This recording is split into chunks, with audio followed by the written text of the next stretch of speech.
హల్లెలూయా. చెప్తాను హల్లెలూయా. ఎంతమంది సంతోషంగా ఉన్నారండి? సగం సంతోషం కాదు కదా, సంపూర్ణ సంతోషం ఉన్న వాళ్ళు రెండు చేతుల పైకెత్తి హల్లెలూయా చెప్తాను. హల్లెలూయా. రైట్, చాలా సంతోషం.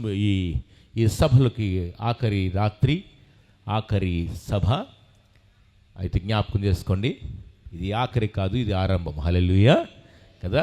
మనం అనుకుంటే అయిపోయిందిలే, ఇంకా 5 రోజులు 4 రోజులు అయిపోయినాయి, ఇంకా హ్యాపీగా రెస్ట్ తీసుకోవచ్చు, మీటింగ్లు అయిపోయి కదా, మళ్ళీ వచ్చే సంవత్సరం చూసుకుందాం అనుకుంటారు కదా. కానీ ఇది అంతం కాదు, ఇది ఆరంభం. హల్లెలూయా. పక్కలు చెప్పడమా, ఇది అంతం కాదు, ఇది ఆరంభం. చెప్పండి, పక్కలు చెప్పండి. ఎస్ అని ఇప్పుడే స్టార్ట్ అయింది లైఫ్. ప్రైజ్ గాడ్ కదా. సంతోషం. మీ మధ్యకి ప్రభు నన్ను నడిపించి, నేను బలహీనంగా ఉన్నప్పటికీ ప్రభు నన్ను ప్రేమించి కరుణించి మీ మధ్యకి నడిపించినందుకు యేసయ్యకి నిండు హృదయపూర్వక వందనాలు చెల్లించుకుంటున్నాను. మరి నన్ను ఈ సభలకు పరిచయం చేసినటువంటి భాస్కర్ అన్న గారిని బట్టి కూడా చాలా వందనాలు యేసయ్యకు. మరి భాస్కర్ అన్న గారికి కూడా హృదయపూర్వక వందనాలు. అన్న నన్ను పరిచయం చేశారు ఈ ప్రాంతానికి. అసలు నేను రాకూడదు యాక్చువల్లీ, ఎందుకంటే కిందటి నెలే నేను ఆంధ్ర వచ్చాను, మరలా ఇప్పుడు రాకూడదు. ఎందుకంటే మాదంతా నార్త్ ఇండియా మినిస్ట్రీ. నార్త్ ఇండియాలో చాలా పరిచర్య ఉంది మాకు, దేవుని మహాకృపను బట్టి. అయినా మరి ప్రభు ప్రేమించి తీసుకొచ్చారు. అనుకున్నాను ఏంటి ప్రభు నీ చిత్తం. ఇక్కడికి వచ్చే ముందే వైరల్ ఫీవర్, డాక్టర్ గారు చెప్పారు 5 రోజులు బెడ్ మీద నుండి లేవకూడదండి అని. కానీ 3వ రోజే ప్రయాణం చేశాను. హల్లెలూయా. ఇక్కడికి వచ్చి నాకు బలహీనంగా ఉన్నా కానీ, మొదటి రోజు బలహీనంగా ఉన్నా కానీ దేవుడు నిలబెట్టుకొని తన దాసుని కనికరించి మీ మధ్య నిలబెట్టి ఇప్పుడు కూడా కొంచెం అదొకలా ఉంది. మధ్యలో ఒకవేళ ఏదైనా అయితే మాత్రం గాబరపడద్దు. హల్లెలూయా. రైట్, సంతోషం. కానీ ఏం జరగదులేండి. కానీ అద్భుతమైన దేవుడు నిజంగా. మరి రంజిత్ అన్న గారిని బట్టి కూడా వందనాలు. ఎంత సంతోషం. అతను ప్రేమించి మమ్మల్ని ఎంతగా చక్కగా రిసీవ్ చేసుకొని వాక్య పరిచర్య కొరకు ఇచ్చిన సమయం బట్టి హృదయపూర్వక వందనాలు చెల్లించుకుంటున్నాను. అయ్యగారు చాలా ప్రేమించారు మీరు. మీ అయ్యగారు చేసిన, మీ నాన్నగారు చేసిన సేవ అంత అద్భుతమైనది. దాన్ని మీరు కొనసాగిస్తున్నారు, అది గొప్ప ఆశీర్వాదం. దేవుడు మిమ్మల్ని మీ కుటుంబాన్ని ఇంకా దీవించిన గాక. ఆమేన్. మరి ఇంకా మమ్మల్ని ఎంతో ప్రేమగా రిసీవ్ చేసుకొని రైల్వే స్టేషన్కి వచ్చి చక్కగా రిసీవ్ చేసుకున్న రత్నాకర్ అన్న ఉన్నారా? Very good. అన్నగారిని బట్టి కూడా చాలా వందనాలు. మరి సరళ అమ్మగారు ఎంతో ప్రేమించి, బాబు 2 ఇడ్లీలు అంటే 6 ఇడ్లీలు వేసింది ఆమె. ఉదయం తిన్న ఇడ్లీ ఇప్పటి వరకు ఉందండి, అందుకు అదొకలా ఉంది. ఇడ్లీలు ప్రేమగా, ఎంతో ప్రేమగా మంచి సూప్ చేసి కూడా మధ్యలో పెట్టి కదా. ప్రేమ ఏముంది కదా, మనం ఏం మోసకపోతాం లోకంలో. యేసయ్య మనకు నేర్పించింది ఒక్కటే కదా, ప్రేమ. హల్లెలూయా. ఈ బైబిల్ మొత్తం ఒకే ఒక మాటలో ఉంది, ప్రేమ అనే మాటలు. హల్లెలూయా కదా. ప్రేమ లేకపోతే ఇంకేమని ఏం చేసుకుంటామండి మనిషి కదా. ఏం కావాలి మనిషికి? ఈ ప్రపంచంలో మనిషికి 2 అవసరం. ఈ రెండింటి కొరకు ఆకలితో ఉన్నాడు మనిషి. ఒకటి ప్రేమ, 2 సమాధానం. ఆ ప్రేమ సమాధానం కేవలం యేసు ప్రభువు మాత్రమే ఇస్తారండి. హల్లెలూయా. రైట్. సరళమ్మ గారికి కూడా చాలా వందనాలు. మరి రత్నాకర్ గారిని బట్టి కూడా మధ్య మధ్యన వచ్చి అంటే ఏదో అంటారు, డ్రాప్ చేసుకుంటారంటే ఏదో హోమియోపతి అంట. ఏమో ఏ పతో కానీ ప్రభువా యేసయ్య మీరే మాకు పతి. కానీ చాలా ప్రేమ, నిజంగా చాలా సంతోషంగా, చాలా యాక్టివ్గా మాట్లాడుతుంటారు. తను కూడా తన కుటుంబాన్ని ప్రభు ప్రత్యేకించి దీవించిన గాక. మరి సతీష్ బాబు గారు కూడా అమ్మగారు జీరా వాటర్ భలే చేసి పెడుతున్నారండి. అమ్మగారు ఏం పేరండి? అమ్మగారి పేరు ప్రసన్నమ్మ. ఓకే, ప్రసన్నమ్మ గారిని బట్టి కూడా చాలా వందనాలు ప్రభువుకి. ప్రసన్న, ఓహ్ వెరీ గుడ్, వండర్ఫుల్ పేరు నేమ్. అమ్మగారిని ప్రభువుకి ప్రత్యేకంగా దీవించిన కాక. 2 పిల్లలు కూడా భలే ఉన్నారు మొత్తానికి. సాత్విక ఇంకా ఏం పేరు, ప్రైజీ అన్న, ప్రైజీ. 2 భలే ఎన్సిసి, చాలా ప్రేమగా మంచి చాలా యాక్టివ్గా ఉన్నారు. పిల్లల్ని 2ని ప్రభు దీవించిన గాక. నిండు హృదయంతో చెప్తున్నాం, వాళ్ళ కుటుంబం నిత్యముగా దీవించబడిన గాక. అమ్మ సాత్విక, దేవుడు నేను దీవించిన గాకరా. చక్కగా బైబిల్ చదువుతున్నాం, కంటిన్యూగా చదవాలి. మీరందరూ అంటే వాళ్ళనే కాదు, మీరందరూ నిజంగా చాలా ప్రేమ కలిగిన వాళ్ళు. ఎంతో ఓపికతో ఇంతసేపు కూర్చున్నారు. రికార్డ్ బ్రేక్ అండి. హల్లెలూయా. మీరు ఎప్పుడు పడుకుంటున్నారు నాకు అర్థం కావటం లేదు. కానీ నిజంగా మీరందరూ చాలా ప్రేమతో ఉన్నారు. మిమ్మల్ని అందరినీ ప్రభు దీవించిన గాక. దేవుని చిత్తమైతే, దేవుడు రాకడ ఆలస్యమైతే ఒకసారి పాస్టర్ గారితో మీరు అందరూ కలిసి నార్త్ ఇండియాకి రండి, ఢిల్లీకి రండి. పాకిస్తాన్ వరకు తీసుకెళ్తాను, లోపలికి కాదు, బయటే. బోర్డర్ వరకు అక్కడ మన సంఘాలు ఉన్నాయి. చూడొచ్చు మీరు నార్త్ ఇండియా ఎలా ఉంటుంది, నార్త్ ఇండియా పరిచయం ఎలా ఉంటుంది, నార్త్ ఇండియా వాతావరణం, వాళ్ళ భోజనాలు ఎలా ఉంటాయి. హల్లెలూయా. మనం ఎడమ చేతి వాడితే లెఫ్ట్ హ్యాండ్, వాళ్ళు ఎడమ చేతి కుడి చేతి ఎడమ చేతి వాడతారు. అంతే తేడా. గోధుమ పిండి కూడా ఎడమ చేతి కలుపుతారు రొట్టెలు చేయడానికి. వాళ్ళ అలవాట్లు మరి ఏం చేస్తామండి. హల్లెలూయా కదా. ప్రభు ప్రేమించి మరి నన్ను కూడా నార్త్ ఇండియా తీసుకువెళ్ళాడు. ఒకవేళ మీ అందరిని బట్టి కూడా దేవునికి వందనాలు చెల్లించుకుంటున్నాను. మీ అందరికీ దేవుడు దీర్ఘాయురోగ్యం ఇచ్చినగాక, ఆశీర్వాదం ఇచ్చినగాక, ఆనందం నింపునుగాక. మిమ్మల్ని మీ కుటుంబాలని ఈ 2025లో ప్రత్యేకించి దీవించినగాక. Wonderful, praise God. మరి బ్రదర్ మురళీ గారు కూడా మంచి సాక్ష్యం పంచుకున్నారు. That's wonderful testimony brother. Really we are so blessed by your testimony. మీ సాక్ష్యం బట్టి నిజంగా చాలా దీవించబడ్డాం. ఇంకా మీ కుటుంబాన్ని దేవుడు ఇంకా బలంగా వాడుకోవాలని ఆశపడుతున్నాం. రానున్న తరానికి ఆదర్శంగా ఆశీర్వాదకరంగా ఉండాలని కోరుకుంటున్నాం. దేవుడు దీవించినగాక. ఆమేన్. బ్రదర్ కూడా మంచి చక్కటి మాటలు ఏరండి. ఆయన సెల్ ఫోన్ ఆయన wonderful brother, God bless you. ఎందుకు ఇంత ఫ్రీగా మాట్లాడుతున్నానంటే వీఆర్ వన్ ఫ్యామిలీ. మనమంతా ఒకే కుటుంబం కదా. హల్లెలూయా. ఏదో నేను ఢిల్లీ నుండి వచ్చానండి, ఏదో ఆయన పెద్ద చిన్నటండి, ఒక కుటుంబంలో. హల్లెలూయా. మనంతా ఒకే కుటుంబం, ఒకే ఫ్యామిలీ కదా. We are one family in the Lord. మనం యేసయ్యలో ఒకే ఒక కుటుంబం. ఎట్టి పరిస్థితుల్లో కుటుంబంలో గర్వం అంటూ రాకూడదు. పరలోకానికి వెళ్ళటానికి మొదటి మెట్టు దీనత. హల్లెలూయా. మన దగ్గర ఎంత ధనమున్నా, ఎంత డబ్బున్నా, ఎంత జ్ఞానమున్నా, ఎంత అభిషేకం ఉన్నా, ఏమున్నా కానీ ఎప్పుడు దీనత కలిగి, ప్రేమ కలిగి, నవ్వుతూ హ్యాపీగా ఉండాలి. అది క్రైస్తవ జీవితం. హల్లెలూయా. ఎప్పుడు సంతోషంగా, ఆనందంగా. నా దగ్గర కూడా కొంతమంది మరి మా అసిస్టెంట్స్ ఉంటారు. కొంతమంది ఎవరన్నా దగ్గర రావాలంటే పాస్టర్ గారి దగ్గరికి వెళ్ళక దూరంగా, అంత దూరంగా నిలబడ దగ్గర. ఎందుకట్లా భయం అనమాట. మా పాస్టర్ గారు కదా, ఆ చేతులు కట్టేసుకొని భయపడుతుంటారు. మా సంఘంలో కూడా చాలామంది మాట్లాడడానికి భయపడుతుంటారు. నేను అబ్జర్వ్ చేస్తూ ఉంటాను. తర్వాత మళ్ళీ అంటారు వాళ్ళు భయపడుతున్నారు మీతో మాట్లాడడానికి. ఎందుకు భయపడతారు? నేనేమైనా నాకేమైనా 6 చేతులు ఉన్నాయేంటి? మనమంతా ఒకే ఫ్యామిలీ కదా. అది గౌరవం ఉంటుంది, అది వేరే విషయం. కానీ గౌరవం ఉంటుంది, కానీ భయం ఎందుకు? అందరం కలిసి ప్రేమగా ఉండాలి. హల్లెలూయా చెప్పండి. హల్లెలూయా. రైట్. ఈ మీటింగ్లో ఆఖరి కాదు కానీ ఇది ఆరంభం కదా. ఒక అమ్మ అనుకుంటుందట, ఇది లాస్ట్ రొట్టె, ఇది ఆఖరి రొట్టె, ఇది ఆఖరి రొట్టె చేసి తిని చనిపోవాలనుకుంటుంది. కొంతమంది తిని చచ్చిపోదాం అనుకుంటారండి. చస్తే చస్తాను కానీ తిని చచ్చిపోతాను బాబు అంటే ఆమె అనుకుంటే తిని చచ్చిపోదాం అనుకుంటుందండి. లాస్ట్ రొట్టె కదా. మొదటి రోజుల గ్రంథం 17వ అధ్యాయము 13వ వచనంలో 12-13 వచనాలు ఏమంటుంది? లాస్ట్ రొట్టె చేసుకొని తిని చచ్చిపోదాం అనుకుంటుంది. ఇది లాస్ట్ మీటింగ్ అనుకుంటాం, ఇది లాస్ట్ రొట్టె అనుకుంటాం, ఇది సభలకు లాస్ట్ రోజు, ఈ ఆఖరి రోజు అనుకుంటాం. ఆమె ఏముంటుందంట? ఇది ఆఖరి రొట్టె చేసి తిని చనిపోదాం అనుకుంటుంది. చదవనమాట 12వ వచనంలో. దేవుడని యెహోవా జీవము తోడు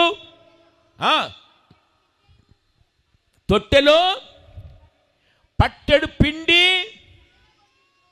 ఆ గిన్నెలో కొంచెం నూనెయు నా యొద్ద ఉన్నవే కానీ అప్పం ఒక్కటి కూడా లేదు.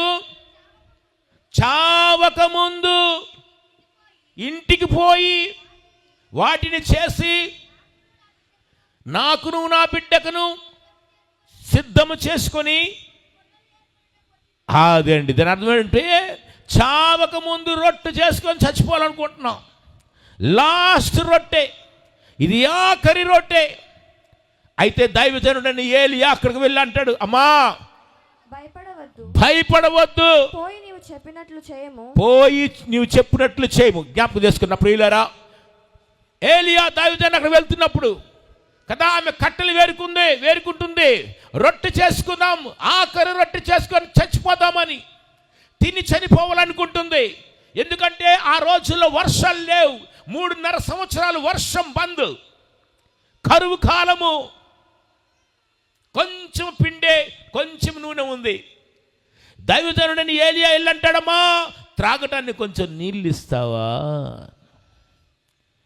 నీళ్ళు లేనప్పుడు నీళ్ళు తెమ్మంటాడే.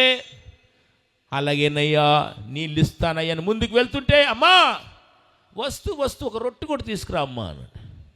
కొంతమంది కూర్చోవడం చోటు అడిగితే పడుకోవడం చోటు అడుగుతారండి కదా.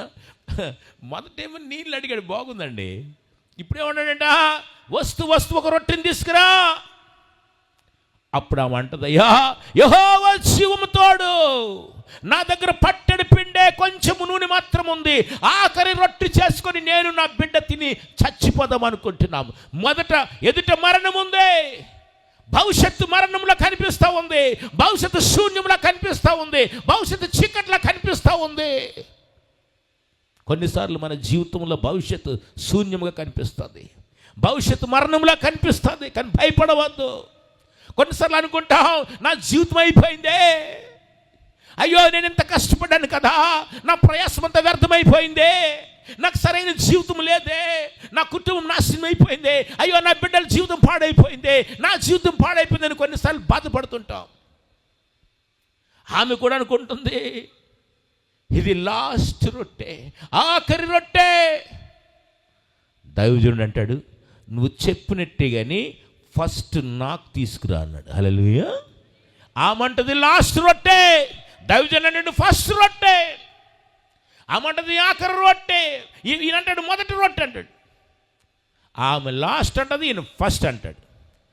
ఆమె లాస్ట్ అంటది last bread, bring me first bread. ఆమె లాస్ట్ బ్రెడ్ అంటది, ఈయన ఫస్ట్ బ్రెడ్ అంటాడు. నీ జీవితంలో కొన్నిసార్లు అనుకుంటుంది లాస్ట్ అయిపోయింది అనుకుంటాం, కానీ ప్రభు అంటాడు ఇప్పుడు లాస్ట్ కాదురా, ఎక్కడి నుండి స్టార్ట్ అవుద్దిరా ఫస్ట్. హల్లెలూయా కదా. మనం అనుకుంటే ఈరోజు మీటింగ్ లాస్ట్ మీటింగ్ కదా, ప్రభు అంటాడు ఇది లాస్ట్ మీటింగ్ కాదు నాన్న, ఎక్కడి నుంచి స్టార్ట్ అవుద్ది నీ మీటింగ్ ఇచ్చింది, ఎక్కడి నుంచి స్టార్ట్ అవుద్ది అసలు జర్నీ. నా ప్రియులరా, అద్భుతంగా ఆమె నమ్మిందే, ఇంటికి వెళ్ళి కదా రొట్టెని చేసుకొని దైవజనుడిని ఏలియా దగ్గర తీసుకువచ్చింది. మొదటి రొట్టె, మొదటి స్థానము దేవునికి ఇచ్చినట్లయితే జీవితంలో ఏ మేలు కొద్దు ఉండదండి. హల్లెలూయా. మొదటి రొట్టె తీసుకొచ్చింది. అందుకంటాడు కదా మత్తయి సువార్త 6:33 మొదట నా నీతిని నా రాజ్యమును వెతుకును, అప్పుడు నీకు అన్నీ లభిస్తాయి కదా. దేవుని నీతిని, దేవుని రాజ్యాన్ని వెతికినట్లయితే, మొదటి స్థానం దేవునికి ఇచ్చినట్లయితే, మత్తయి సువార్త 6:33 కదా. కాబట్టి మీరు ఆయన రాజ్యమును నీతిని మొదట వెతుకుడి, అప్పుడు అవన్నీ సాంబారు, బిర్యానీ, చికెన్, కంసుపెట్టలు అన్నీ దొరుకుతాయి. హల్లెలూయా. నీకు ఏమి కావాలని వస్తాయి. మొదట ఆయన నీతిని, ఆయన రాజ్యాన్ని వెతకాలి. మనము ఆ నీతిని రాజ్యాన్ని వెతకకుండా ఏదో వెతుకుతుంటాం, ఏవి దొరకవు. ఆ నీతిని రాజ్యాన్ని వెతికితే నీకు కావలసినవన్నీ దొరుకుతాయి. హల్లెలూయా. మీ పక్కలు చెప్పండి అమ్మా, నువ్వు చాలా మంచి వ్యక్తివి, నీతిని రాజ్యాన్ని వెతుకుతుంటావు. చెప్పండి పక్కలకు ఒకసారి, నువ్వు చాలా మంచి వ్యక్తివి. చెప్పండి అమ్మా, నీతిని రాజ్యాన్ని వెతుకుతుంటావు, నీకు ఏ మేలు కొద్దు ఉండదు. చదవడం చెప్పండి అమ్మా. కొంతమంది తెలిసి నాకు తెలుసులే నీ సంగతి, నువ్వు ఏది ఎదుగుతుంటావో నాకు తెలుసులే. నీతిని రాజ్యాన్ని వెతకాలి కదా, దేవునికి మొదటి స్థానం ఇవ్వాలి జీవితంలో. అందుకే రాత్రి లేచినప్పుడు కూడా మొదటి గంట దేవునికి ఇవ్వాలి. ఒక దైవజనుడు అంటాడు కదా, నువ్వు పడక నుండి లేచినప్పుడు దేవునితో మాట్లాడకుండా ఎవరితో మాట్లాడకూడదు. పడక మీద నుండి లేచినప్పుడు దేవునితో మాట్లాడకుండా ఎవరితో మాట్లాడకూడదు, మోకరించకుండా ఎక్కడికి నడిచి వెళ్ళకూడదు, బైబిల్ చదవకుండా ఇంకే పేపరు చదవకూడదు. అంటే అది ఆత్మీయ జీవితానికి బలమైన పునాది. నా ప్రియులారా జ్ఞాపకం చేసుకోండి. అమ్మా వెళ్ళింది కదా లాస్ట్ రొట్టె అంటే, దైవజనుడు అంటే ఇది ఫస్ట్ రొట్టె. మనము కొన్నిసార్లు అనుకుంటా అయిపోయింది నా లైఫ్, నా జీవితం అయిపోయింది, ఇది లాస్ట్ అనుకుంటా, కానీ ఇది లాస్ట్ కాదు. ఇక్కడి నుంచి బిగినింగ్, ఇది ఆరంభం. ఆమె వెళ్ళింది, రొట్టె చేసుకొని తీసుకొచ్చింది, దైవజనుడికి ఇచ్చింది. దైవజనుడికి ఇచ్చిన తర్వాత ఇంటికి వెళ్ళి చూస్తే పిండికి పిండి అట్లానే ఉందండి, నూనెకి నూనె అట్లానే ఉంది. ఇదేంటి విచిత్రం. మరలకు రొట్టె చేస్తే ఆ పిండి అట్లానే ఉంది కదా, నూనె అట్లా ఉంది. అది పిండి తరగలేదు కదా, నూనె కూడా తరగకుండా ఉంది కదా. ఆ ఉన్న కరువు కాలం అంతా పోషించబడ్డది. హల్లెలూయా. అవును, నువ్వు యేసయ్యకు ప్రథమ స్థానం ఇస్తే ఏ కొరత, ఏ కొదువ నీకు ఉండదు. నీ ఇంటిలో ఉన్నదాన్నే దేవుడు దీవిస్తాడు, నీ దగ్గర ఉన్నదాన్నే దేవుడు దీవిస్తాడు, నీ దగ్గర ఏదైతే ఉందో దాన్నే దేవుడు దీవించి ఆశీర్వదిస్తాడు. హల్లెలూయా. అవును, మనం అనుకుంటే ఎక్కడి నుంచి ఆశీర్వాదం రావాలండి, పైనుంచి బయట నుండి. నీకున్న దాన్నే దేవుడు దీవిస్తాడు, నీకున్న తలాంతుని దేవుడు దీవిస్తాడు, నీకు ఇచ్చిన వరములనే ప్రభు ప్రత్యేకించి దీవించి వాడుకుంటాడు. ఆఖరి రొట్టె ఆమె లాస్ట్ అనుకుంది, కానీ కదా దేవుడు గొప్ప అద్భుతం చేశాడు. నీ జీవితంలో కూడా నువ్వు అనుకోవచ్చు, అయ్యో అయిపోయిందయ్యా నా బ్రతుకు, నా లైఫ్ అయిపోయింది అనుకుంటా. కొంతమంది చదువుకున్న వాళ్ళు అనుకుంటారు ఉద్యోగం రాకపోతే అయ్యా లైఫ్ అయిపోయింది నాది అనుకుంటావేమో. చెల్లి, తమ్ముడు, అక్క, అన్న, జ్ఞాపకం చేసుకో, ఇది నీకు ఆఖరి కాదు, ఇది నీకు ఆరంభం. దేవుడు నీ జీవితంలో ఒక అద్భుతం చేయడానికి ముందుకు వెళ్తున్నాడు. హల్లెలూయా. కానీ విధేయతకి అవసరం, విధేయత చాలా అవసరం నీ జీవితంలో. దేవుడు చెప్పిన మాట వినాలి. బైబిల్ చెప్తుంది కదా, యోహాను సువార్త 3:36 ఏమంటాడంట, కుమారుని యందు విశ్వాసం ఉంచువాడు జీవము కలిగిన వాడు, విధేయుడు కాని వాడు జీవము చూడడు, కానీ జీవము చూడు నిత్య జీవము గలవాడు. కుమారుని యందు విశ్వాసం ఉంచువాడు నిత్య జీవము గలవాడు. కుమారునికి విధేయుడు కానివాడు, కుమారునికి విధేయుడు కానివాడు జీవము చూడడు గాని దేవుని ఉగ్రత వాని మీద, దేవుని ఉగ్రత వాని మీద నిలబడి ఉంటుంది. విధేయత చూపించాలి జీవితంలో. ప్రభు నన్ను హర్యానాకు వెళ్ళమన్నప్పుడు విశాఖపట్నం నేను ఉన్నాను, పడుకున్నాను, నిద్రలో ప్రభు మాట్లాడుతున్నాడు. GAON అని పేరు చూపించి వెళ్ళిపో అని చెప్తే ఎక్కడ ప్రభు అని వెతుక్కుంటూ ఢిల్లీ వెళ్ళాను. మా కాలింట్లో ఉన్నాను కొద్ది రోజులు. ఆ తర్వాత అద్భుత రీతిగా ఆ GON గుర్గావ్ అని ప్లేస్ ఉంటే అక్కడికి వెళ్ళిపోయాను. మొదటి రాత్రి చెప్పాను కదా, పడుకోవడానికి చోటు లేకపోతే పంప్ హౌస్లో పడుకునేవాడిని. ఒకరోజు రాత్రి బాగా ఆకలేసేస్తుంది. మాకు చలి ఎక్కువ ఉంటుంది, నార్త్ ఇండియాలో బాగా చలి ఉంటుంది, బాగా ఆకలేస్తుందండి. అన్నం పెట్టేవారు ఎవరు మనకు తెలియదు కదా. అక్కడ బాగా ఆకలేస్తుంది. రాత్రి 11:30 అయింది. అక్కడ చుట్టుపక్కల ఎవరు ఉండరు, నిర్మానుష్యంగా ఉంటుంది స్థలం. అదంతా మైదానం. వాటర్ ట్యాంక్లో దగ్గర ఆ పంప్ హౌస్లో పడుకున్నాను నేను. మనసులో అనిపిస్తుంది, ప్రభువా ఈ చలిలో ఈ ఆకలిలో కోడి మాంసం తింటే సూపర్గా ఉంటుందా అనుకున్నాను. కానీ ఎవరు పెడతారండి ఇది హర్యానాలో? ఎవరిస్తారండి మనకి? నేను అనుకున్నాను. అరగంట తర్వాత నారాయణ అని ఒక బ్రదరు అంటే ఆ పంప్ హౌస్లో పనిచేసిన ఆయన నా దగ్గరకు వచ్చాడండి. ఆయన వాళ్ళ ఇంటి దగ్గరికి వెళ్ళి పడుకుంటాడు. అందుబట్టి అక్కడ స్థలం ఉంటుంది నేను పడుకోవడానికి. ఆయనకు నైట్ డ్యూటీ ఉంటుంది ఆయనకి. ఆయనేమో ఇంటికి వెళ్ళి పడుకుంటాడు భయానికి. అక్కడ ఎవరు ఉండరు చుట్టుపక్కల. ఒక చిన్న మందిరం ఉంటుంది అక్కడ. ఆ భయానికి ఆయన ఇంట్లో పడుకుంటాడు. ఆయన తన ఇంటికి వెళ్ళి పడుకుంటే నాకు అక్కడ స్థలం ఉండేది. అంటే వాడి భయం నాకు ఆశీర్వాదమైంది. హల్లెలూయా. ఈ రాత్రి 11:30, 12 అప్పుడు వచ్చాడండి ఈయన. వచ్చి అంటాడు, రవి బ్రదర్ లేవండి, బ్రదర్ లేవండి అన్నాడు. నేను అనుకున్నాను, ఇంత రాత్రి ఎందుకు వచ్చాడు రా? ఏమైనా భార్య భర్తలకి విశ్వయుద్ధం జరిగిందేమో. ఈ మనిషి ఇక్కడికి వచ్చేసాడు. ఈయన ఇక్కడికి వచ్చి పడుకుంటే నాకు పడుకోవడానికి చోటు ఉండదు. నన్ను ఎందుకు వచ్చారు బ్రదర్ ఇంత రాత్రి, చలేస్తుంది కదా అంటే ఆయన అంటాడు, బ్రదర్ ఈరోజు మేము చికెన్ ఉండేవండి, కోడి మాంసం చేసాం, మెలకు వచ్చేసింది, నిద్ర పట్టడం లేదు. ఒకటే ప్రేరేపణ, రవి బ్రదర్కి కొంచెం అన్నం చికెన్ జాదే అంటుందండి. అందుకే కొంచెం చికెన్ అన్నం తీసుకొచ్చాను బ్రదర్ అని ఇచ్చి వెళ్ళిపోయాడండి. అప్పుడు అనుకున్నాను, ప్రభు నీ ప్రేమ లాంటిదయ్యా. ఊరు కాని ఊరిలో ప్రభు జస్ట్ అనుకున్నాను, అక్కడ కనెక్షన్ పెట్టి భోజనం తీసుకొచ్చాడు. అదిరా మన దేవుడు. హల్లెలూయా. ప్రతి చిన్న చిన్న ఆశను కూడా నెరవేర్చే దేవుడు, ప్రతి చిన్న చిన్న కోరికను కూడా నెరవేర్చే దేవుడు. ఒకరోజు నేను కుర్తా వేసుకోవాలనుకున్నాను. కుర్తా పైజామా అంటాం కదా. అమ్మగారికి చెప్పాను, కుర్తా వేసుకుంటే బాగున్నామండి. అమ్మగారు 3 కుర్తలు తెచ్చారు. ఒక్క కుర్తా అంటే ఆమె 3 తెచ్చింది. ఇంకొక అక్క 7 తెచ్చింది. ఈ 3 తెస్తే ఆమె 7 తీసుకొచ్చింది. ఒకటి అడిగితే 10 ఇచ్చేరేట్రా బాబు. యేసయ్య అటు గొప్ప దేవుడు కదండి. ఎంత గొప్ప దేవుడు కదా. కొన్నిసార్లు భయం కూడా అనుకున్నా భయం వేస్తే, ఇది ఉంటే బాగున్నబ్బా అనుకోవడం కూడా భయమే. ఒకవేళ నోరు జారి ఒకసారి ఎందుకో నాకు తెలియక ఫస్ట్లో కొత్తగా పెళ్ళి అయిందండి. కొత్తగా పెళ్ళి అయితే మా అత్తమ్మ నన్ను చూసి 5 సంవత్సరాలు వాళ్ళ ఇంటికి వెళ్ళలే, ఇక్కడ ఉండిపోయింది. అబ్బా ఎంత మంచి అల్లుడిని ఇచ్చాడు దేవుడు, కొడుకు లాంటి అల్లుడిని ఇచ్చాడని చెప్పి ఎంతో ప్రేమించి మా అత్తమ్మ సంవత్సరం ఉపవాసం చేసింది. సంవత్సరం 1 ఇయర్ ఫాస్టింగ్. పగలంతా ఉపవాసమే, ఒక రాత్రి మాత్రం భోజనం చేస్తుంది. వాళ్ళు తమిళియన్స్. నా భార్య పాస్టర్ గారు తమిళన్, ఆమె తమిళ్, నేను తెలుగు. నా భాష ఆమెకు రాదు, ఆమె భాష నాకు రాదు. అందుకు కొన్నిసార్లు ఆమె ఏడు చెప్తే కోపాలు వచ్చేస్తుంటే అనమాట.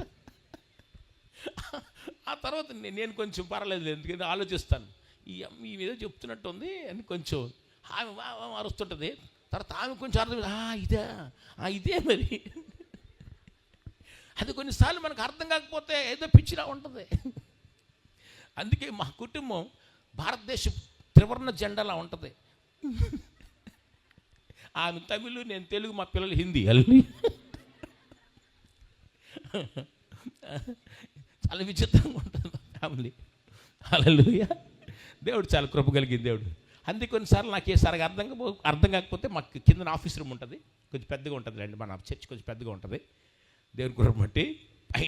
పైన పెద్ద ప్లేసే, కిందన పెద్ద ప్లేస్ కాబట్టి వీళ్ళు పైన ఉంటారు కదా, వీళ్ళు కొంచెం అరుస్తున్నారు అనుకోండి, కిందకి వెళ్ళి పడిపోతా. కిందకి ఆఫీసులో కూర్చుంటాను, వాళ్ళు ఎంత అరిసినా మనకి వినబడదు అనమాట. దేవుడు కృప కలిగింది దేవుడు, మన మీద అడిగిన ఇచ్చే దేవుడు. కొత్తగా పెళ్ళయింది, నన్ను మా అత్తమ్మకి చెప్పాను, మా భార్యకి పాస్టర్ గారు చెప్పాను, నాకు దోశ అంటే చాలా ఇష్టం అన్నాను. దోశలు అంటే చాలా ఇష్టం అన్నాను. అంతే. ఎందుకన్నానో కానండి 3 నెలలు దోశలే పెట్టారండి. ఉదయం దోశ, మధ్యాహ్నం దోశ, రాత్రికి దోశ. ఏంటంటే నన్ను చూడడానికి మా తెలుగు వాళ్ళు కొంతమంది ఆఫీసర్స్ వచ్చారు, గవర్నమెంట్ ఉద్యోగస్తులు 7-8 మంది వచ్చారు. కొత్తగా పెళ్ళైంది రవి బ్రదర్కి, ఇవన్నీ భోజనంకి వచ్చారు. నన్ను మా ఇంట్లో అన్నం ఉండదా? నన్ను అన్నం ఉండదా? అప్పుడే పెళ్ళైంది కదంటే దోశలు తప్ప ఇక్కడే ఉండవు, ఇంకా దోశలు తప్పే ఉండవు అంటే దేవుడు వద్దు అన్నంత వరకు దీవిస్తాడండి. హల్లెలూయా. నాకు వద్దు ప్రభువా, ఇది చాలు ప్రభువా అన్నంత దీవిస్తాడు. కొన్నిసార్లు వద్దన్న బలవంతంగా దీవిస్తాడు. హల్లెలూయా. బైబిల్ గ్రంథం చెప్తుంది కదా, జకర్యాకు పిల్లలు లేరు, ఎలిజబెత్కు పిల్లలు లేరు. జకర్యా ప్రార్థించాడు, ప్రభువా పిల్లలు దయచేయండి అని. ఒకరోజు మందిరం నుండి దేవదూత దిగి వచ్చాడు.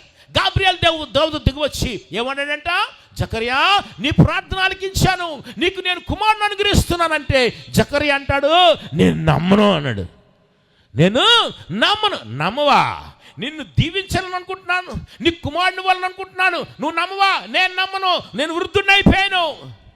I know my physical limitations, it is impossible.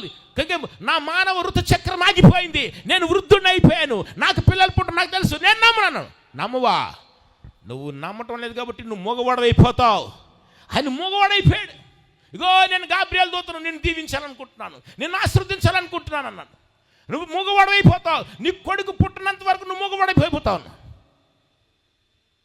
ఇక ఆరాధన అయిపోయింది, మందిరం నుంచి బయటకు వచ్చినప్పుడు అందరూ అడుగుతారు, ఏ జకర్యా ఏంటి ఇంత లేటు, ఇంత ఆలస్యం ఎందుకు అయిందంటే, అప్పుడు జకర్యా సౌండ్ ఇంజనీర్ కదా అంటే ఆల్రెడీ సౌండ్ పోయింది మనోడికి, అంటే గొంతు మూసాడు దేవుడు, నోరు మూసాడు, మగవాడైపోయాడు. ఇప్పుడు జకర్యా అంటాడు, ఏడు అర్థం కాలే అన్నాడు. అందరికి అర్థమైంది, లోపలేదో దర్శనం చూశాడు. ఇంటికి వెళ్ళాడు. ఎలిజబెత్ అంటది, ఏమైందయ్యా, ఏంటి అలాగంటున్నావు ఏంటి, ఏమైంది మాట్లాడు అంటే అన్నాడు. అంటే దేవదూత వచ్చాడు చెప్పాడు అనేసరికి ఆమెకు అర్థమైపోయిందండి, ఆమె నమ్మేసిందండి. హల్లెలూయా. డైరెక్ట్ దేవదూత చెప్పినా నమ్మలేదు కానీ ఆమె అంటే నమ్మేసాడండి. హల్లెలూయా కదా. అద్భుతంగా మరి ఎలిజబెత్ అమ్మకి ఆ గర్భం ధరించి బిడ్డని కన్నది. బిడ్డ పుట్టినప్పుడు ఏ పేరు పెట్టాలంటే వాళ్ళ నాన్నగారిని అడగండి ఏ పేరు పెట్టాలో. వాళ్ళ నాన్న సౌండ్ ఇంజనీరు, అంటే వాళ్ళ నాన్నకి వాయిస్ లేదు కదా, మగవాడైపోయాడు. వాళ్ళ నాన్నగారిని అడగండి. వాళ్ళ నాన్న అంటాడు, రాయడానికి తీసుకురండి అన్నాడు. అంటే ఆ రోజుల్లో కూడా రాసేది ఉందండి, చూడండి ఎంత గొప్ప కదా. రాయడానికి తీసుకురండి అంటే రాశారు కదా, యోహాను అని రాయగానే నోరు తెరవబడదు. హల్లెలూయా. అంటే మన దేవుడు వద్దంటే నోరు మూసి మరి దీవిస్తాడు. హల్లెలూయా.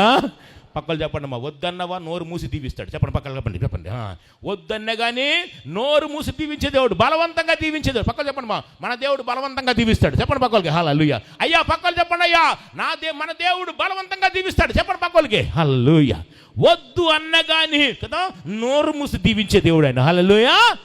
ఎస్, ఎంత సంతోషం కదా. ఈ ఆఖరి కాదు, ఇది ఆరంభం. జ్ఞాపకం చేసుకోండి. విధేయత కలిగి జీవించాలి. కొన్నిసార్లు మనం అనుకుంటాం కదా, ఏంటి ప్రభువా నా బలం అయిపోయింది, నా శక్తి అయిపోయిందని. దేవునికి ఒక పేరు ఉంది, ఆయన పేరు సృష్టికర్త. సృష్టికర్త శూన్యముల నుండి సృష్టి చేస్తాడు. సృష్టికర్త ఏమీ లేనప్పుడు దేవుడు కలుగునుగా కంటే సమస్తం కలిగింది కదా. శూన్యములో నుండి సృష్టి చేశాడు. ఈ రోజు కూడా నీ జీవితంలో సృష్టి జరగాలంటే నువ్వు శూన్యంగా మారిపోవాలి. నువ్వు శూన్యంగా మారిపోయినంత వరకు దేవుడు నిలబెడతాడు నిన్ను. ఎప్పుడైతే నువ్వు శూన్యంగా మారిపోతావో, అయ్యా నాకేమీ లేదయ్యా, నేను యోగ్యుని కానయ్యా, అయ్యా నేను శూన్యమయ్యా, అయ్యా నేను దీనుడినయ్యా, అయ్యా నేను దరిద్రుడినయ్యా, నన్ను కరుణించనగానే దేవుడు అద్భుతంగా నిన్ను లేపుతాడండి. హల్లెలూయా. అద్భుతంగా దీవిస్తాడు. శూన్యంలో నుండి సృష్టి చేసే దేవుడు.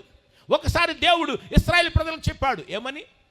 హలో, అదిగో ఆ యెరికో పట్టణాన్ని మీకు ఇస్తాను అన్నాడు.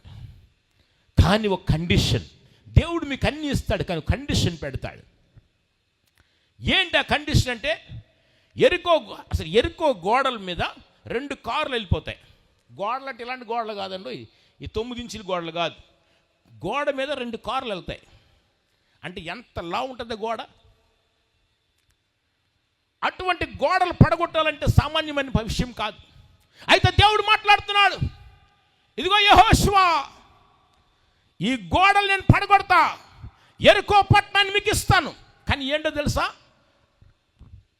6 రోజులు ఒక్కొక్క రౌండ్, ఒక్కొక్క రోజు ఒక్కొక్కసారి ఆ గోడల చుట్టూ తిరగాలి. ఒక్కసారే.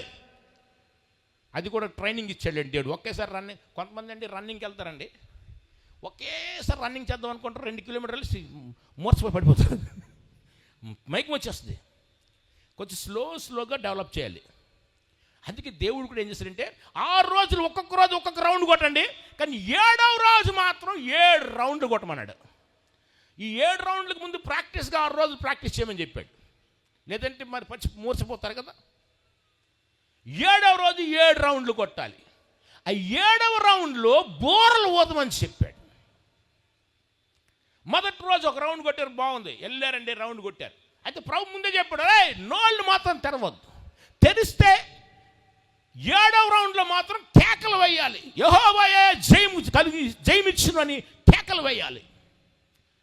అంతవరకు నోరిప్పద్దు. ఎందుకంటే కొంతమంది అండి నోరిప్పితే సనుగుతారండి. ఈ మన సనుగుడు మన ఆశీర్వాదానికి ఆటంకం. అందుకే సనుగుడికి విరుగుడు స్తుతి. హల్లెలూయా. సనుగుడికి విరుగుడు స్తుతి. ఈ ఇశ్రాయేలు ప్రజలు ఎట్లాంటి వాళ్ళంటే నోరిప్పారా ఏదో ఒకటి మాట్లాడతారు.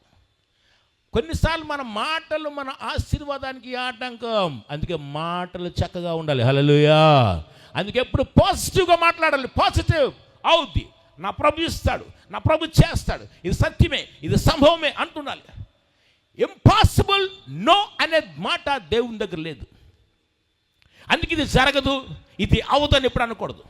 కొంతమంది అంటారు, ఏమండి మా భర్త అంటే ఆడు మారడండి, ఆ త్రాగుబోతండి, ఆడు మారడండి అంటాడు. మళ్ళీ చర్చికి వచ్చి ప్రార్థన చేయమంటారు, పాస్టర్ గారు వాడు మారినట్టు ప్రార్థన చేయండి. నువ్వు మారడంటున్నావు, మారమని ప్రార్థన చేయమంటావే. నువ్వు ఆల్రెడీ చెప్తున్నావు కదా మారడని, అందుకని మారడు. నువ్వు చెప్పాలి, ఆయన మారిపోతాడు, ఆయన మారుతాడు. ఆ త్రాగుడు విడిచిపెడతాడు, ఆ జూతం విడిచిపెడతాడు, ఆ పాపం విడిచిపెడతాడు, ఆ వ్యభిచారం విడిచిపెడతాడని నువ్వు నమ్మాలి, నువ్వు కన్ఫెస్ చేయాలి. నువ్వు ఏది మాట్లాడతావో అది జరుగుతుంది. కొన్నిసార్లు మన పిల్లలు సరిగా ఉండరు. ఈడండి పెద్ద పెంకండి, ఈడు పెద్ద జిద్ది అండి, నాటీ బాయ్. ఈ నాటీ బాయ్ అంటే ఆడు నిజంగా నాటీలాగా ఆడు ఏమేం చేస్తాడో తెలియదు. ఒకసారి పాస్టర్ గారు ఒక ఇంటికి వెళ్ళారంట. వాళ్ళ అమ్మ నాన్న చెప్పారంటే, ఏమండి పిల్లలు చాలా డేంజర్ అండి, మేమేమి ఉద్యోగంకి వెళ్ళిపోతున్నాం, కొంచెం మీరు తలుపు వేసుకొని ప్రార్థన చేసుకోండి, పడుకున్నా ప్రార్థన చేసుకొని తలుపు వేసుకోండి అంటే, ఈ పాస్టర్ గారు అనుకున్నారంటే పిల్లలు బంగారంలా ఉన్నారు, ముఖం చూస్తే దేవదూతల్లాగా ఉంది, 2 పిల్లలు బంగారంలాగా ఉన్నారు, ఫోన్లే అని చెప్పి తలుపు వేసుకోకుండా కొంచెం అలా తలుపు చేరవేసి పాస్టర్ గారు మంచం మీద ఉండి ప్రార్థన చేసుకుంటున్నారు. మన వైపు నులక మంచాలు అంటారు. ఏమిటంటే ఇది తాళ్ళు ఉంటాయి కదా మంచానికి, ఏమంటారు దాన్ని, నవారు మంచం మీద పడుకున్నారు. ఈ 2 పిల్లలు కనిపిస్తుండే ఏంటి అటు వెళ్ళారండి. ఈ 2 మంచం కింద దూరారండి. దూరి పిన్ని తీసుకొచ్చి కింద నుంచి పక్కన పొడిచారండి. అమ్మా ఇది పొడిచారంటే ఎర్ర పొడిచారంటే, మరి మీ అమ్మ నాన్న చెప్పారండి, వీళ్ళ అమ్మ నాన్న చెప్పారు, పాస్టర్ గారు వీళ్ళు చాలా నాటీ అండి, ఇంత జాగ్రత్తగా ఉండాలని ముందు అమ్మ నాన్న వార్నింగ్ ఇచ్చి వెళ్ళారు. పాస్టర్ గారు పాప వాళ్ళు పిల్లలు దేవదూతల్లాగా ఉన్నారు. వాళ్ళు దేవదూతలు దెయ్యాల టైప్ తయారయ్యారు. కొంతమంది అండి బయట దూతండి, అందరు బూతండి కదా. నా ప్రియులార జ్ఞాపకం చేసుకోండి. నువ్వు పాజిటివ్గా మాట్లాడే, నా పిల్లలు మంచి పిల్లలు, నా పిల్లలు బాగా చదువుకుంటారు, బుద్ధిమంతులు, ప్రయోజకులు అని పాజిటివ్గా మాట్లాడాలి. నువ్వు పాజిటివ్గా మాట్లాడితే ఆ పాజిటివ్ నీ జీవితంలో కార్యం చేస్తుంది. ఇది జరుగుతుంది. కొంతమంది అంటారు, ఏమండి మా అమ్మాయికి పెళ్ళి అవుద్దండి. అవుదా నీకు అవ్వడం కావాలి కదా. అవుదా అని ఎందుకు అంటున్నావు? అవదా అని ఎందుకు అంటున్నావు? నీకు అవ్వడం కదా కావాలి. అందుకే మా అమ్మాయికి పెళ్ళి అవుద్ది, మా అబ్బాయికి పెళ్ళి అవుద్ది. ఎందుకు అవదు? ఉద్యోగం వస్తుందండి. ఎందుకు రాదు? వస్తుంది. నువ్వు అందుకంటాడు కదా మార్క్స్ 11:24 ఉంటాడంట, నువ్వు ప్రార్థించినప్పుడు ఏదైతే నువ్వు కోరుకున్నావో అది పొంది ఉన్నామని నమ్ముడే, అప్పుడు అది నీకు జరుగును. హల్లెలూయా. కానీ పాజిటివ్ కన్ఫెషన్ చాలా అవసరం. పాజిటివ్గా ఉండాలి. అందుకే ప్రభు అన్నాడు, నోళ్ళు తెరవద్దు, ఎరుకో చుట్టూ 7 సార్లు తిరగండి. 7వసారి ఏముండాలా? బోర ఊదమని చెప్పాడు. ఇప్పుడు మొదటిసారి ఒక రౌండ్ కొట్టారండి. మొదటిసారి ఒకసారి రౌండ్ కొట్టారు. రైట్, మొదటిసారి రౌండ్ కొట్టారు చుట్టూ, గోడ చుట్టూ బాగుంది. ఒకడు ఏమంటాడంటే, రే ఇలాగ తిరిగితే గోడలు పడిపోతాయా అన్నాడు. ఎవడని ఉంటాడు. అందుకే దేవుడు ముందే చెప్పాడు, నోరు తెరద్దురా అన్నాడు. 2వ రౌండ్ కొట్టారండి. ఎవడని, రే పిచ్చి కుక్క ఏమైనా కరిసిందిరా, ఇలా తిరిగితే పడిపోద్దురా, నీకు ఉందా ఏమైనా బుద్ధి? ఎందుకంటే అక్కడ ఒక బ్యాచ్ ఉంది అక్కడ. అందుకే ప్రభు నోరు ఎప్పొద్దురా అన్నాడు. ఫస్ట్ రౌండ్ కొట్టారు, బాగానే ఉంది. 2వ రౌండ్ కొడితే కొంచెం ఆలస్యం వచ్చింది. 3వ రౌండ్ కొడితే గ్యాస్ అయిపోయిందండి. ఇప్పుడు 4వ రౌండ్ కొట్టాలి. 4వ రౌండ్లో కరెంట్ పోయింది, ఇంకేం లేదు కదా పవరు. 5వ రౌండ్ కొట్టాలి, అలిసిపోయాడు మనిషి. 6వ రౌండ్ ఎలా కొడతాడు? ఇప్పుడు నడవలేకపోతున్నాడు మనిషి. రే ఏట్రా ఇలా తిరుగుతున్నావు, కాళ్ళు లాగేస్తున్నాయి, మనకి ఖాళీ అయిపోయిందిరా, బలం లేదురా అంటే, లేదురా తిరగలరా అని. 6వ రౌండ్ కొట్టారు. ఇప్పుడు 7వ రౌండ్లో ఏం చేయాలంట? బోరలు ఊదాలి. కానీ బోరలు ఊదడానికి లోపల బలం లేదు కదా. ఆ బోరలు బొమ్మ అని రావాలి. ఇప్పుడు 7వ రౌండ్ కొట్టి బోర ఊదరా అంటే బొమ్మ అనుకో అనేసరికి గోడలు పడిపోయండి. హల్లెలూయా. గోడలు పడిపోయినాయి కదా. యెహోషువ గ్రంథం 6వ అధ్యాయంలో కదా, యెహోషువ గ్రంథం 6వ అధ్యాయంలో అద్భుతంగా అక్కడ గోడలు పడిపోయినాయి. 7వ మారు యాజకులు బూరలు ఊదగా యెహోషువ జనులకు ఇలాగూ ఆజ్ఞ ఇచ్చెను, కేకలు వేయుడి, యెహోవా ఈ పట్టణమును మీకు అప్పగించుచున్నాడు. ఈ పట్టణము దీనిలో నున్నది యావత్తును యెహోవా వలన శపింపబడెను. రాహాబు అను వేశ్య మనము పంపిన దూతను దాచిపెట్టెను గనుక ఆమెయు ఆ ఇంటినున్న వారందరూ మాత్రమే బ్రతుకుదురు. శపింపబడిన దానిలో కొంచెమైనను మీరు తీసుకొని ఎడల 20 వచ్చిన చదువమ్మా. యాజకులు బూరలు ఊదగా ప్రజలు కేకలు వేసిరి.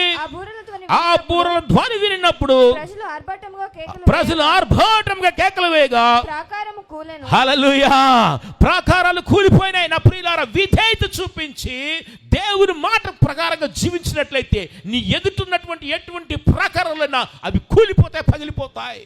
ఎటువంటి అనారోగ్యం ఉన్నది పోతుంది, అప్పుల కాడులు విరిగిపోతాయి కదా, ఎటువంటి వేదన శోధన తొలగిపోతుంది. ఎరికో గోడలు కూలిపోయాయి.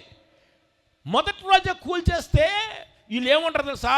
మా అరుపులకి గోడలు కూలిపోయి అంటారు. అందుకే దేవుడు ఏం చేశాడంటే లోపల ఖాళీ చేశాడు వాళ్ళని. ఎప్పుడైతే ఖాళీ అయిపోయారో, ఎప్పుడైతే శూన్యమైపోయారో అప్పుడు దేవుడు తన ప్రభావాన్ని చూపించాడు. ఎందుకంటే మహిమ ఏ మనిషికి కాదు, మహిమ కేవలం దేవునికి.